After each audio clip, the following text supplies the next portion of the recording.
Muy buenos días, qué gusto saludarte, David. Salvador, un placer saludarte nuevamente y un gusto escucharlos a todos. Al contrario, bueno, pues decíamos que tú aquí nos revelaste cuando recién comenzaba a irrumpir este personaje del Betito y ahora pues detenido por las fuerzas federales en la Ciudad de México.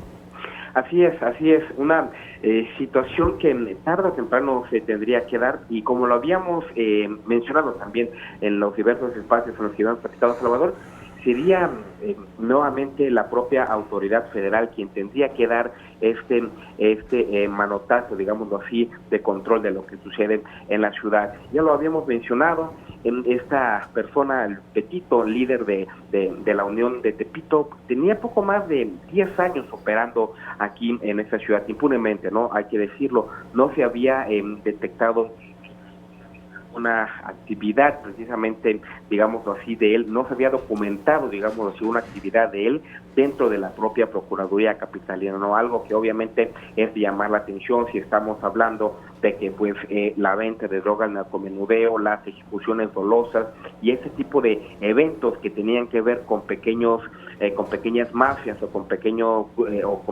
grupos de delincuencia organizada, pues estaban aquí en esta ciudad, ¿no? Claro. En esta ocasión la Policía Federal, la Procuraduría General de la República hizo su trabajo y pues bueno, como lo dio a conocer el propio Renato Sales, la detención se dio sin siquiera detonar un solo disparo, Salvador. Pues ahora solo queda esperar para ver si nos surge otro líder, porque bueno, con este tipo de fenómenos ya por experiencia sabemos, David, que no siempre son el final de este tipo de bandas, sino que van surgiendo nuevas cabezas que van surgiendo conforme detienen a los actuales, ¿no?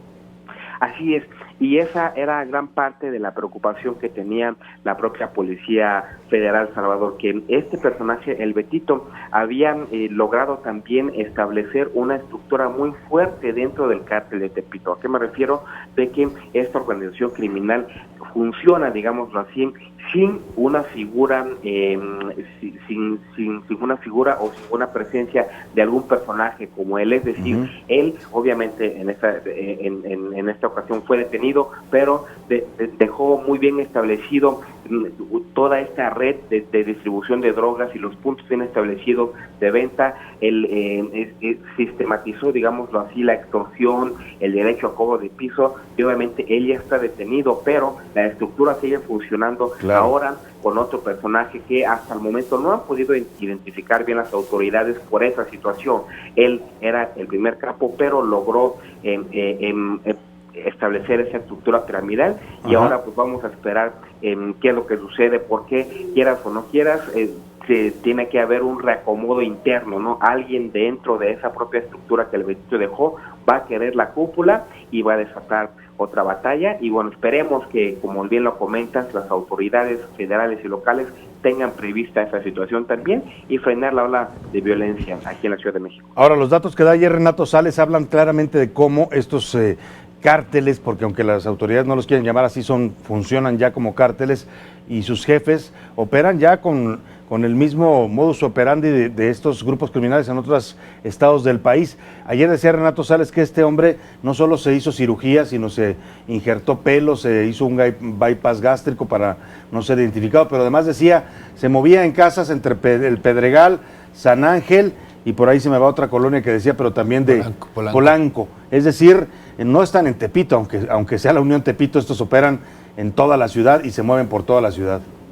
Sí, es digámoslo así, los beneficios que le dan el generar unas cantidades impresionantes solo por la venta de drogas al narcomenudeo aquí en la Ciudad de México. Hay que recordar que las autoridades, incluso federales, digámoslo así, no los tienen catalogados como grandes, como grupos transnacionales, debido a que su mercado es pequeño, pero estamos hablando de un mercado pequeño pero inmenso, si tomamos en cuenta que, por ejemplo, el ojo, lo que hacía en Tláhuac era tejer esta red impresionante en las delegaciones del Estado de México, del sur de la Ciudad de México, y se extendió hacia el Valle de Chalco al Estado de México, dos de las entidades posiblemente con más pobladas, digámoslo así, y el Betito había logrado o estaba haciendo lo mismo, extenderse desde el corazón de Tepito hasta la Gustavo Amadero y hasta el Estado de México. Incluso tú recordarás el tuit del secretario de gobierno, ¿no? De gobernación, perdón, que dijo que pues, se había detenido al principal generador de violencia en la Ciudad de México y en el Estado de México. Y esa expansión, poco a poco, expansión hormiga, si tú quieres llamarlo, fue lo que le llamó la atención a las autoridades federales y dijeron, aquí pasa algo, y si no detenemos esto a tiempo, vamos a tener algo verdaderamente complicado, ¿no? Muy bien, David. Y oye, preguntándote también de este nuevo grupo de la nueva mafia, se hace llamar, que están extorsionando en Coajimalpa, ¿de qué se trata? ¿Son otro grupo nuevo? ¿Son una derivación de estos mismos grupos que ya conocemos en la ciudad? ¿Qué está pasando? Las autoridades no lo han podido identificar bien, pero se sabe que por lo menos tienen, digámoslo así, sometidos y cobrándoles el derecho de piso. Estamos hablando de que este grupúsculo encontró un nicho, está extorsionando a solamente tiendas de abarrotes, estas famosas tiendas de barrio, a farmacias locales, a los negocios, a pequeños negocios que están en colonias de Coajimalpa y de delegaciones cercanas, pero que ejercen una extrema violencia. No los han podido identificar, solamente se han acercado las víctimas a denunciar. Estamos hablando de que por lo menos en estos 3 meses 50 personas, 50 pequeños comerciantes se han acercado y le han reportado a la Procuraduría. Tenemos este problema, llegamos a abrir y resulta que pues tenemos un mensaje con orejas o con el dedo, exactamente, y eso es lo que los intimida, ¿no? Esperemos que también las autoridades capitalinas pues puedan activarse de manera inmediata para resolver y desmantelar este grupo y no dejarlos crecer, porque pues ya se dieron cuenta que pequeños extorsionadores o narcomenudistas pueden ser un verdadero problema, Salvador. Bueno, pues ahí está este tema, el mapa delictivo de la ciudad. Pues la verdad es que hemos visto cómo se ha ido modificando con la acción de estos grupos y cada vez más el tema de la violencia y el narcotráfico llegando y asentándose aquí en la Ciudad de México, David. Lamentablemente es lo que ha estado sucediendo aquí en la ciudad.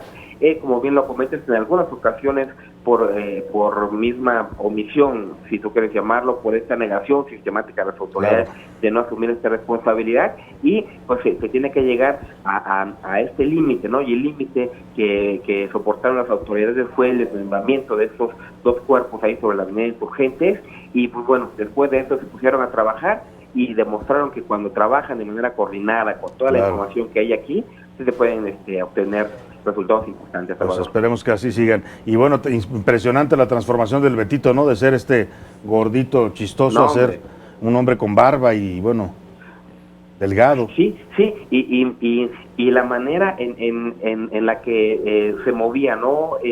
Él decía que era un empresario del reino restaurantero, un antrero, como se conoce en este mundo, y que tenía pues clubs y lugares de esparcimiento, bares, pues antros en Polanco, en el corredor Roma Condesa, en Santa Fe, y eso le daba pues cierto estatus, y por eso pues nunca sospechaban de él. Se sentía tan seguro el Betito en la ciudad que ni siquiera usaba guardaespaldas, ¿no? El único, digámoslo así, personal de seguridad que tenían era su hermano, con el que se detuvo, y listo, una muestra posiblemente del poder que pueden ejercer estas personas. Sin duda. David Fuentes, como siempre, gracias por la información, por el análisis de estos temas complicados que sigues tan de cerca ahí en el Universal. Te agradecemos. ¿Dónde te puede la gente seguir en redes sociales? En redes sociales estoy como David Fuentes, todo en baja y pegadas y con guión bajo al final, Salvador. Muy bien, pues ahí está, sígalo usted. Es uno de los periodistas que más información tienen sobre el tema de la seguridad en la Ciudad de México. Gracias, David. A ustedes, hasta luego, Salvador. Gracias, muy amable, buen día.